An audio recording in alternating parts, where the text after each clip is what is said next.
siapa, Bun? Dari tadi Otan belum lihat siapa-siapa di sini.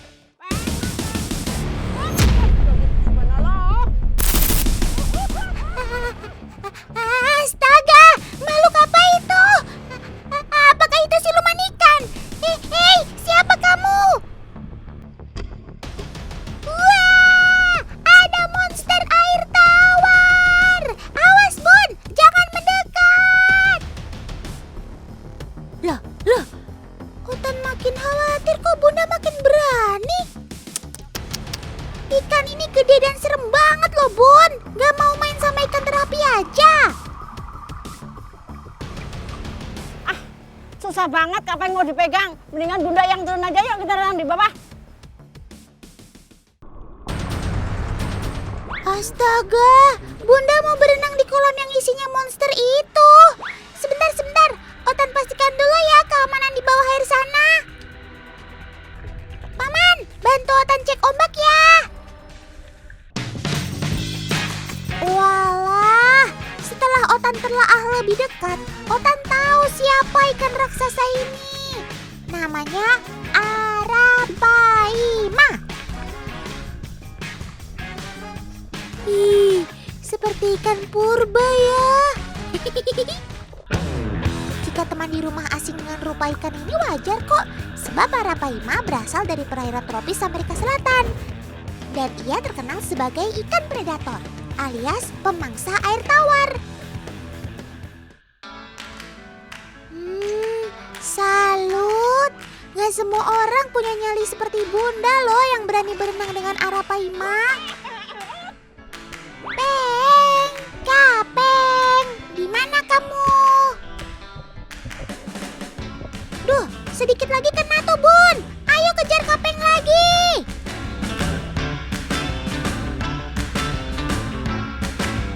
Aduh Tan, Bunda masih belum berhasil mendekati Arapaima. Kita lanjutkan ke misi selanjutnya yuk. Berangkat.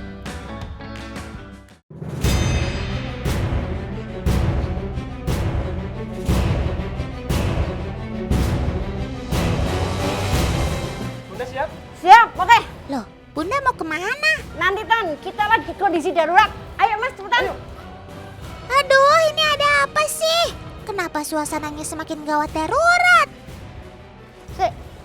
Ketandal. Cepetan kasih saya. Aduh, awas Mas Haji ini Mas.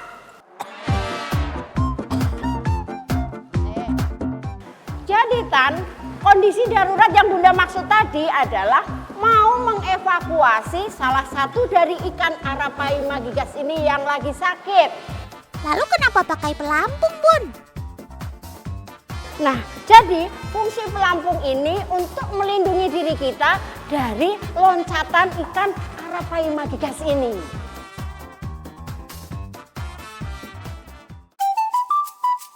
Walah, oke Bun, Otan bantu tangkap juga ya. Tenang, kita datang hanya ingin mengobati kamu. Ya ampun, ternyata begini toh ketika Arapaima berontak. Mengerikan juga ya, untung saja semua orang sudah pakai pengaman. Shh, kita harus menyekat gerakan agar Arapaima tidak kaget, teman.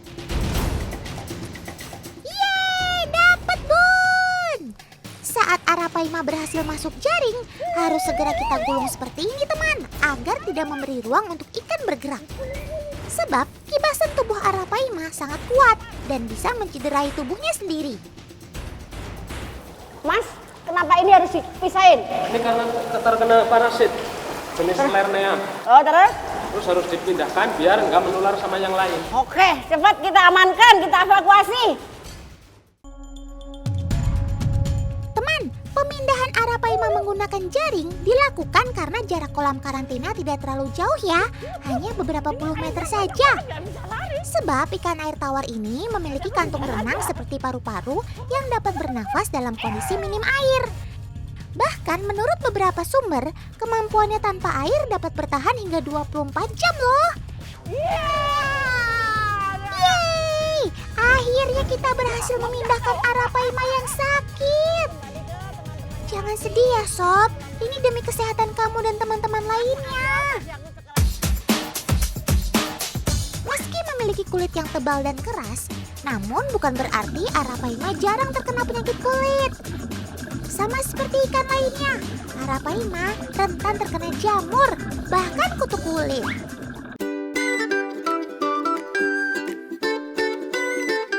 Wah, banyak ikan lelenya. Ini buat digoreng sendiri ya? Bukan, berat ini Tan. Ini bukan untuk dimasak, bukan buat pecel lele. Tapi kita mau kasih makan si monster air tawar. Ayo, ikut aku. Sebanyak ini? Padahal ikan Arapaima yang tadi kan masih tergolong kecil, Bun.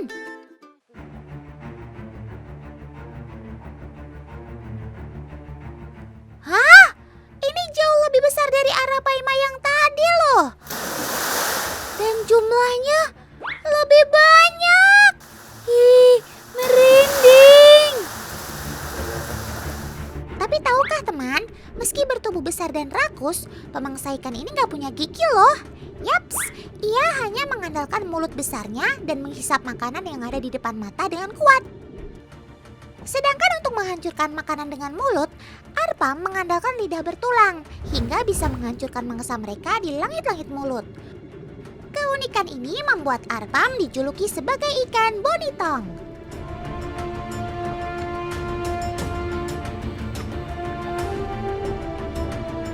Teman, bertambah lagi nih pengalaman berharga Bunda dan Otan bertemu sobat asli dari sungai Amazon. Bunda! Ya Tan? Otan mau kasih tantangan nih buat bersihin kolam Arapaima Jumbo. Berani nggak? Sama takut. Yakin? Coba aja. Oke, Otan kasih alat tempurnya ya.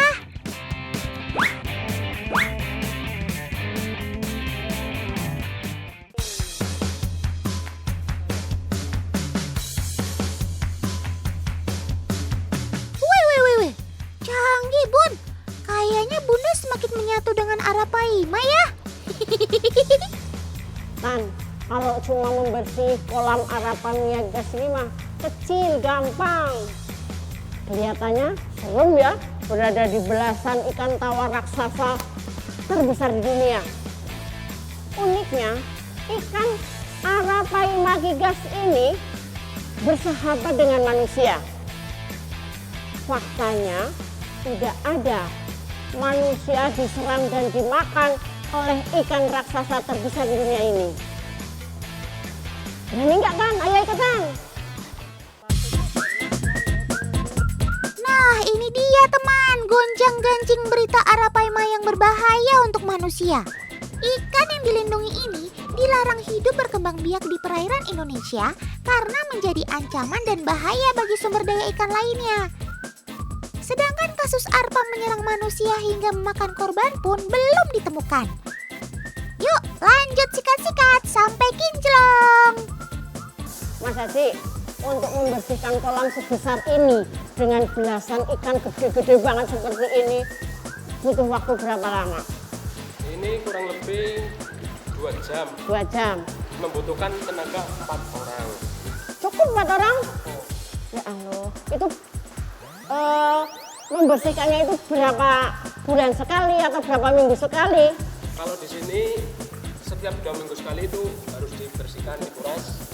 Tan, nanti Bunda mau megang ikan yang besar sekali, Tan.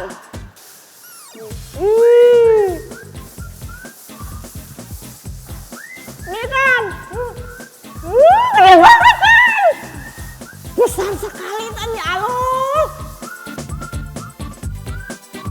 Yippee! Bunda berhasil memegang ikan air tawar terbesar. Mantap maksimal. Udah kan, Bunda mau lanjutin kerjaan ini, masih banyak. Oke Bun, sampai bertemu di tantangan selanjutnya ya.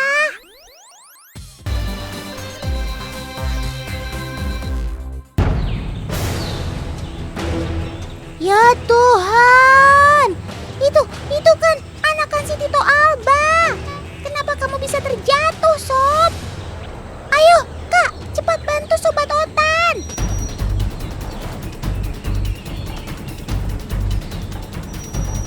Mereka adalah kakak-kakak dari komunitas Tuban Owl Partners.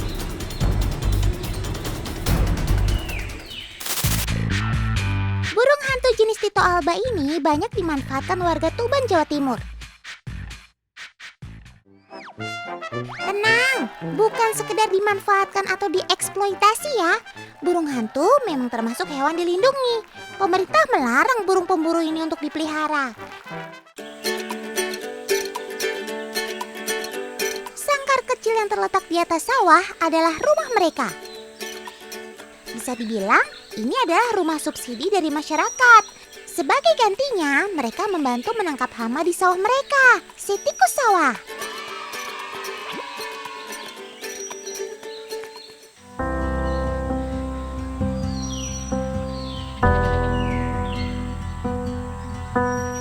Terkadang tidak sedikit anak burung hantu terjatuh dari rumahnya. Wah, kalau sudah jatuh dan gak bisa terbang kan berbahaya. Jatuh dari tempat setinggi itu dapat menyebabkan cedera atau patah tulang. Bahkan nyawa mereka juga terancam.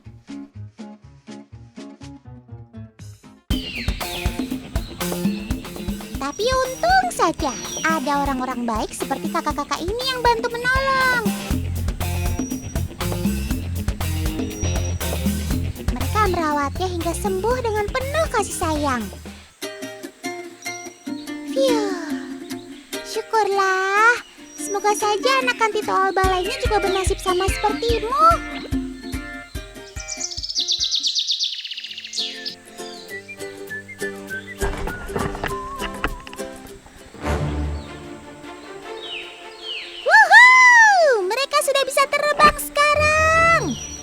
Setelah sembuh dan tumbuh dewasa, kakak-kakak komunitas ini akan melepas liarkan ke alam. Tentu saja mereka dilepas di tempat yang memudahkan untuk mereka hidup dan mencari makan. Dengan demikian, populasi mereka akan tetap terjaga. Tapi kalau sudah dilepas begini, apa kamu masih punya insting mencari mangsa di alam, Sob?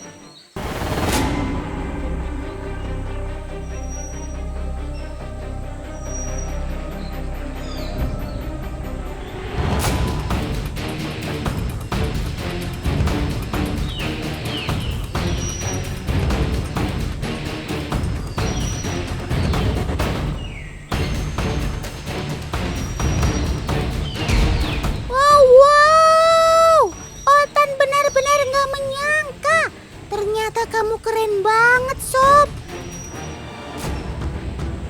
Terbang dengan senyap sehingga si tikus sawah tidak mengetahui keberadaanmu. Si Tito Alba berbeda dengan kebanyakan burung predator lainnya. Jika burung pemangsa lain mengandalkan kecepatan sayap yang berisik, tapi si Tito Alba tidak. Kepakannya lebih senyap. Gak usah heran, Tito Alba punya sayap dengan jurai-jurai yang sangat halus. Ini berguna untuk meredam bunyi kepakan sayapnya. Inilah yang membuat mangsanya tidak mampu mendengar pergerakannya. Dan juga membantu menjaga pendengarannya untuk mengetahui di mana mangsanya berada. Kehebatanmu dalam menangkap mangsa memang tidak diragukan lagi, Sob. Dalam beberapa kebudayaan masyarakat dunia, memang banyak mitos yang beredar tentang si burung hantu. Bahkan, ada yang menganggapnya sebagai penanda kematian loh. Tak sedikit orang yang takut pada burung hantu. Bukan tanpa alasan. Hal ini berhubungan dengan beberapa kepercayaan dalam masyarakat. Tiap bangsa di dunia bisa memiliki pandangan yang berbeda tentang si burung hantu ini. Beberapa suku di Afrika, burung hantu dianggap sebagai pendamping simbol ilmu hitam. Oleh sebab itu, kehadirannya sering dihubung-hubungkan dengan praktik ilmu hitam alias perdukunan. Konon, mereka dianggap sebagai sekutu para dukun bangsa Afrika yang kerap membawa pesan dari dunia roh. Jadi katanya, kalau kamu melihat ada burung hantu besar di sekitar rumah, itu tandanya di dalamnya tinggal seorang dukun berilmu tinggi.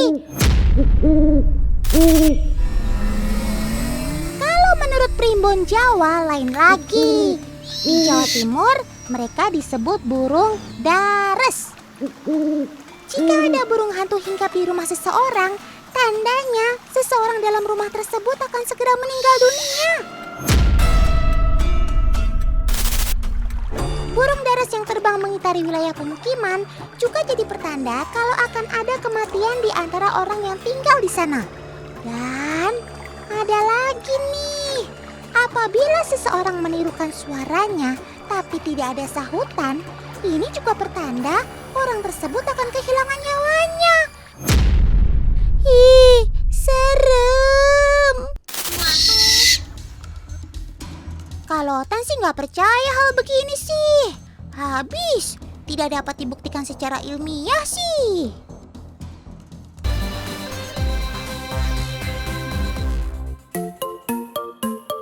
Siapa yang doyan makan telur ayam? Hayo ngacung. Teman-teman di rumah pasti banyak yang suka dong ya. Telur paling mudah diolah jadi berbagai masakan yang enak-enak. Selain enak, telur ayam adalah pilihan bahan pangan yang kaya protein. Dijamin bikin sehat. Nah, nongol deh tuh ayamnya.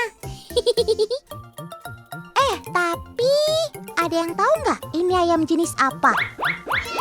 Salah, ini adalah ayam Arab. Eits, jangan salah sangka dulu. Ayam Arab bukan berasal dari negara Arab, tapi dari Belgia.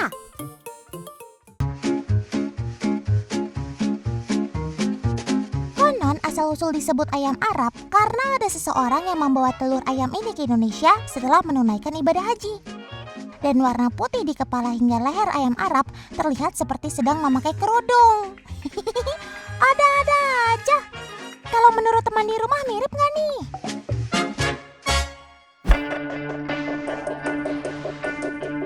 Banyak desas-desus beredar kalau telur ayam kampung yang dijual selama ini bukanlah ayam kampung, tapi telur ayam Arab. Baiklah kalau begitu. Otan akan usut tuntas. Teman, sudah ada kru Otan yang siap bantu selidiki hari ini. Shh, mari kita mulai kunjungi toko agen telur ya. Telur ayam kampung ada? Apa? Kilo berapa? 3 kiloan. Oh, bibian. Oh, bibian. 23. 10 butir 23.000. Mau berapa? Wah, di tempat pertama, kru Otan mendapatkan harga Rp2.300 untuk satu butir telur ayam kampung. Ini ayam kampung atau Ayam kampung. Arab. Arab?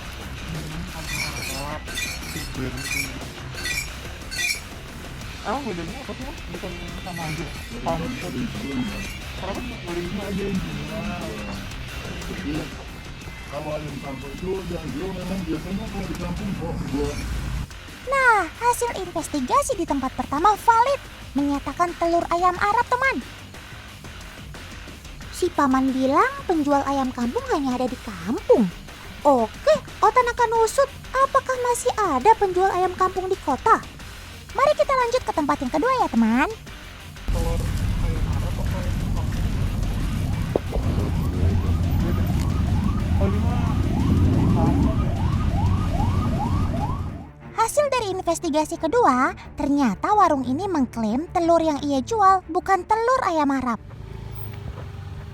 Di tempat terakhir, kru Otan berhasil menemukan peternak ayam kampung nih, teman. Nah, bisa kalian lihat kan? Ternyata masih ada kok orang yang benar-benar menjual telur ayam kampung asli meski produksinya tidak sebanyak ayam Arab.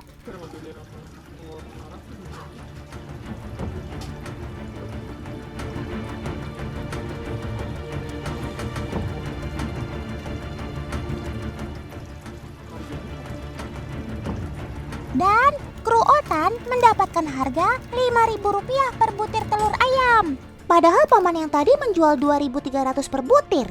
Itu berarti harga telur ayam kampung yang asli jauh lebih mahal. 2 kali lipat dari telur ayam Arab, teman. Satu lagi, meski makin sedikit peternak ayam kampung, bukan menjadi alasan untuk bisa melabeli telur ayam Arab sebagai telur ayam kampung ya.